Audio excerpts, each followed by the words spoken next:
Olá, vamos continuar então, né, com os nossos estudos, falando aí do triângulo retângulo. Bom, vamos aprofundar nosso conhecimento. Agora vamos falar das razões trigonométricas do triângulo retângulo. Bom, estamos falando de razões trigonométricas. Razões são frações, tá? Então, razões são frações. Trigonométricas vem de trigonometria. Trigonometria é o estudo dos lados e dos ângulos de um triângulo retângulo, tá certo? Bom, então vamos lá. Eu tenho aqui um triângulo retângulo. Vocês sabem que aqui nós temos o ângulo de 90 graus, então esse ângulo aqui, ele mede 90 graus. E nós temos aqui mais dois ângulos, que são ângulos agudos, são ângulos que têm valores menores que 90 graus.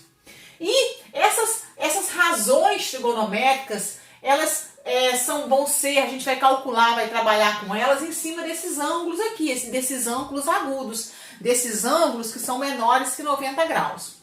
Primeiramente, o que eu preciso que vocês entendam, que analisando esse ângulo aqui, vocês sabem que esse lado A a gente chama de hipotenusa e que esses dois lados aqui a gente chama de cateto, tá? O que vai acontecer aqui? Em relação a esse ângulo, o que vai acontecer com os catetos?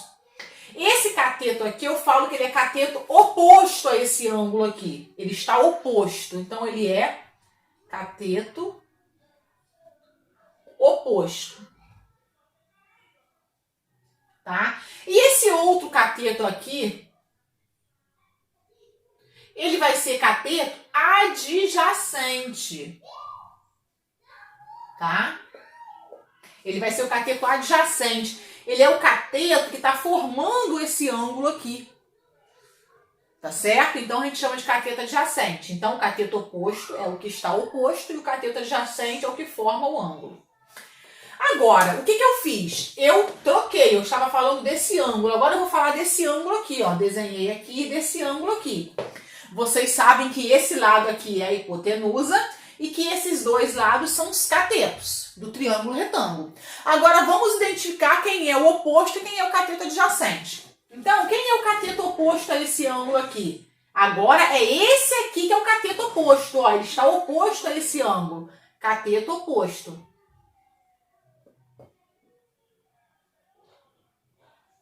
E esse aqui vai ser o cateto adjacente, tá? Então, para trabalharmos as razões trigonométricas no triângulo retângulo, a primeira coisa que vocês têm que identificar é isso, tá? Esses dois ângulos aqui, saber quem é o cateto oposto e quem é o cateto adjacente a ele.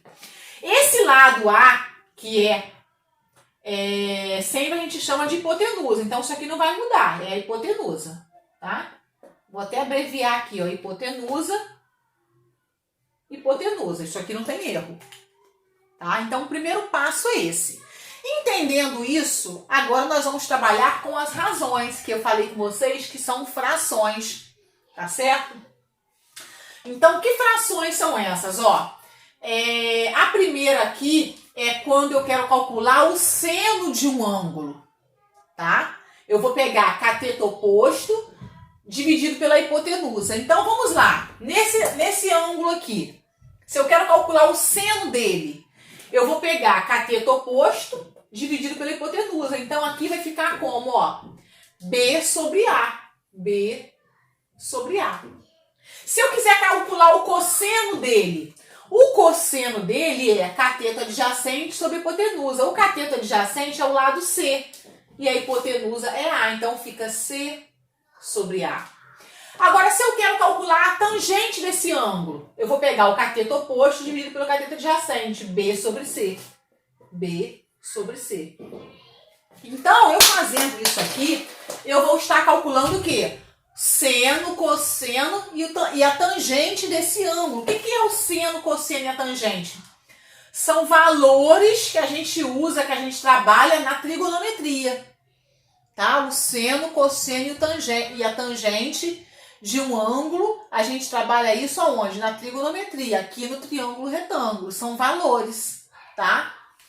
Bom, mas eu agora não quero calcular o seno, o cosseno e a tangente desse ângulo. Eu quero calcular desse ângulo aqui, ó. Então, o que vai acontecer? Eu vou apagar isso daqui. E agora eu vou calcular desse triângulo aqui. Vamos calcular o seno desse ângulo. Eu vou pegar o cateto oposto. Quem é o cateto oposto dele? É o C agora. Então, ó, é C sobre a hipotenusa, que é A. Agora eu quero o cateto adjacente, o cosseno dele. Eu vou pegar o cateto adjacente, que é B, sobre A, que é a hipotenusa. E eu quero calcular a tangente dele. Aí eu vou pegar o cateto oposto, que é C, sobre B, cateto adjacente. Então muda, tá? Então é isso. A primeira coisa que nós precisamos entender é essa relação aqui, ó. Quando a gente vai trabalhar aqui com esse ângulo, eu tenho que saber aqui quem é o cateto oposto a ele, quem é o cateto adjacente. Quando eu trabalho com esse ângulo, quem é o cateto oposto, quem é o cateto adjacente, tá? E que razões trigonométricas são frações, tá? E para eu montar essas frações, eu tenho que seguir essas três fórmulas aqui. Que aí eu vou estar calculando o seno, cosseno e a tangente do ângulo. Bom, então, quando eu estou me referindo a ângulo, eu estou me referindo a quê? A um giro, não é? Ângulo é a medida de um giro, tá? E esses ângulos, na trigonometria, que é onde a gente estuda lados e ângulos de um triângulo, eu chamo essas medidas, esses ângulos de seno, cosseno e tangente. Seno, cosseno e tangente. Então, esses ângulos, na trigonometria, eles são chamados de seno, cosseno e tangente, que é o estudo do triângulo, né, em relação ali aos seus lados e aos seus ângulos. Bom, e todo ângulo, ele vai ter um valor do seno, um valor do cosseno, um valor da tangente. Existem ângulos que a gente chama de ângulos notáveis, que são esses aqui, ó, o ângulo de 30 graus, o ângulo de 40 graus e o ângulo de 60 graus. Que a gente monta uma tabelinha para a gente ter o valor do seno, cosseno e da tangente deles. Então aqui eu tenho, ó, o seno de 30 graus é 1/2, o seno de 45 graus é raiz de 2 sobre 2, o seno de 60 graus é raiz de 3 sobre 2, ó. Cosseno é raiz de 3 sobre 2, raiz de 2 sobre 2 e 1/2. E tangente, raiz de 3 sobre 3, 1 e raiz de 3. Então, eu tenho aqui esses valores aqui, são o seno, cosseno e tangente desses ângulos que a gente fala que são ângulos notáveis. Tá certo? Então, agora nós vamos praticar. Nós vamos olhar o que? Exemplos, exercícios, para a gente entender melhor aí esse assunto.